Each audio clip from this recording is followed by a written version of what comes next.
का दूसरा बच्चा जो याकूब था वो सीधा था, भेड़ बकरियों को चराता था।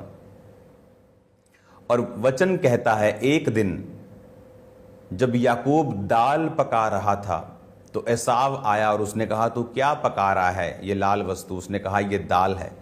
उसने कहा ये दाल और रोटी मुझे दे क्योंकि मैं भूख से मरा जा रहा हूं।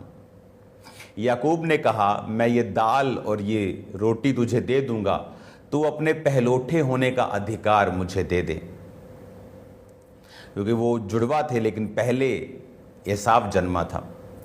तो वचन कहता है कि उसने अपने पहलोठे होने के अधिकार को तुच्छ समझा और उसने याकूब को वो अधिकार देकर रोटी खाई, दाल खाई और वहां से वो चला गया।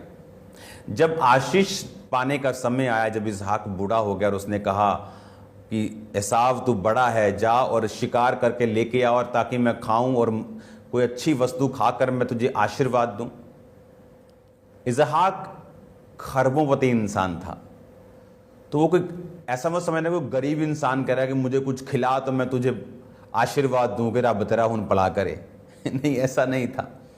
वो अपनी फेवरेट चीज कोई मांग रहा था कि उसे खाकर वो अंदर से खुश हो, वो उसकी स्पिरिट हिले और वो उसके बाद वो अपने वचनों को एसाव को दे। लेकिन उसकी माँ ने सब कुछ सुना।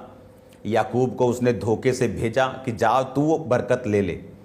उसने बकरी के बच्चों की खाल उसके इधर इधर सब जगह करके उसको भेज दिया। और उसने जब पूछा कि तू कौन है, उसने कहा मैं तेरा बेटा हूँ एसाव और तेरी फेवरेट डिश को लेके आया हूँ। उसने कहा जब टटोल कर देखा कि हाँ कि बोली तो मुझे याकूब जैसी लगती है लेकिन हाथ तो बॉडी एसाव जैसी है। और उसी के कपड़े डाल के वो आया था, माँ ने दे दिए थे। और जब उसको उसने हक किया तो उसके कपड़ों की सुगंध पाकर उसने उसे बरकत दी और उसे कहा कि तुझे परमेश्वर यहोवा आशीष दे। उस